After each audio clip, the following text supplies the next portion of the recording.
you. Good morning, everyone. Dr. Rojas gave already a background of the general objectives of the Cancer Center. So, as with the other cancers, the program of in cancer care starts from prevention to early diagnosis and to management. And management meaning management of the treatment and management of treatment complications, and of course also management of patients in the later stages of the disease and complications of the disease, and to provide palliative care to those terminally ill patients. So that's the spectrum of cancer care, and we apply that to all cancers. Now, I was asked to speak about the lung cancer program. For the lung cancer program, this year, we are focusing on early diagnosis because we want to catch lung cancer early. Because you see, as Dr. Rojas mentioned a while ago, lung cancer is a top cause. It's a top cause of cancer worldwide and nationwide. And it's also a leading cause of death. Maybe it's because once you diagnose cancer, especially if it's in the later stages, the percentage of patients who die is greater than those who survive. So, but if we get cancer early, the percentage of patients who survive will be higher than those who die. So our goal now is to get those patients in the early stages of the disease, because if we catch the disease early, we will be able to offer possibly cure of the disease. So how do we know what are the signs and symptoms of lung cancer? Usually, cancer can present with non-specific symptoms, non-specific respiratory symptoms that you can also find with diseases that are not cancerous. For example, infection or asthma or obstructive airways disease. So these are cough that does not resolve, blood in the phlegm, or change in the quality of the voice, hoarseness, and the more non-specific symptoms of weight loss, loss of appetite, etc. But usually those symptoms appear when the cancer is already in the advanced stage. In the early stages, there are no symptoms. Usually you see them. Before 2010, there wasn't a screening test recommended for lung cancer, because for a screening test to be recommended, for example, for colorectal cancer, the screening test is FOBT, right? Fecal occult blood test. So you test the stool for blood, and for a screening test to become effective, it should lead to decreased mortality, meaning people who die from the disease. So for it to become a recommended screening tool, it has to decrease mortality. So since 2010, we didn't have any proven test that will decrease mortality of lung cancer. But in 2010, based on a large multi-center study among Asian countries, the US and European countries, we found out, the international consensus found out that low-dose CT scan screening, when you screen high-risk patients, not everyone, there are a subset of patients that qualify for screening. So when you screen these patients, it can lead eventually to 20% decrease in mortality.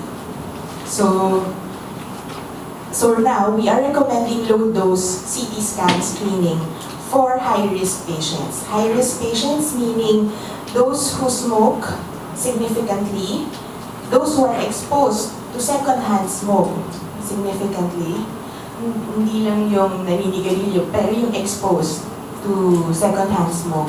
Merong age bracket, and there are number of years and number of sticks of cigarette smoke per day that put you in that criteria of being high risk to develop lung cancer. What else? If a patient has a history of cancer in the oropharyngeal area, or any prior history of cancer, if the patient has a history of obstructive airways disease. There are many. And in the lung cancer program, we incorporate these risk factors.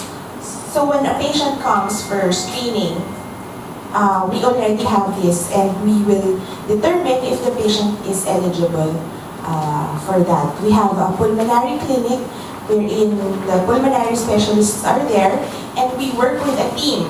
Not only pulmonary specialists, we work with radiology specialists, we work with thoracovascular surgeons, we work with pathologists, medical oncologists, radiation oncologists in the lung cancer program.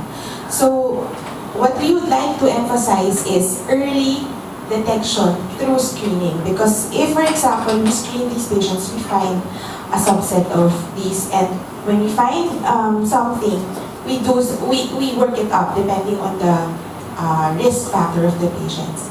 Now, Ms. Anne mentioned a while ago that we are offering something new. The hospital is offering something new. Because, for example, in the screening, you find something, you find an abnormality, and if that abnormality warrants further diagnosis, because if, for example, you see in the CT scan, there is an abnormality, non-specific din po kasi yun eh. It's also non-specific. You cannot say if definitely this is cancer, definitely this is infection. You need to get a sample from it, and you need to see it in the microscope or test it in the laboratory, whether there are cancer cells or whether only infection or bacteria or tuberculosis or any, what is present there. So that will give us a more definitive diagnosis. So for these abnormalities that we find in the CT scan, the medical city right now is the only hospital that offers a comprehensive choice of diagnostic options. Kasi the lung is a very big space, and the cancer can go to any part. Okay, and depending on the location of the tumor that we need to get a sample from, there are different options that will be more beneficial for the patient and less risky for the patient. So what I'm talking about is the other hospitals also offer CT scan guided needle biopsy, wherein the patient goes through a CT scan and then they see the tumor, and then a needle is poked through the chest to get a biopsy. So that's one option. Another option is, which is unique to the medical city and which is beneficial, has been found to be beneficial internationally, is the bronchoscopic guided, image guided bronchoscopy procedure. Bronchoscopy is like an endoscopy. It's an endoscopy procedure, similar to gastroscopy and colonoscopy. But instead of going to the esophagus or through the colon, we go through the lungs, the airways, to go to the site that we want to biopsy. Either we biopsy the lymph node or any abnormality in the lung parenchyma. And the use of image guidance, specifically ultrasound, we call it endobronchial ultrasound, can help the bronchoscopist to find it precisely. Because before, the procedure is being done blindly. So now, with the use of image guidance or EBUS, endobronchial ultrasound, we can find the tumor precisely, and then we can biopsy it direct while we see it. So that's the second option. And the third option is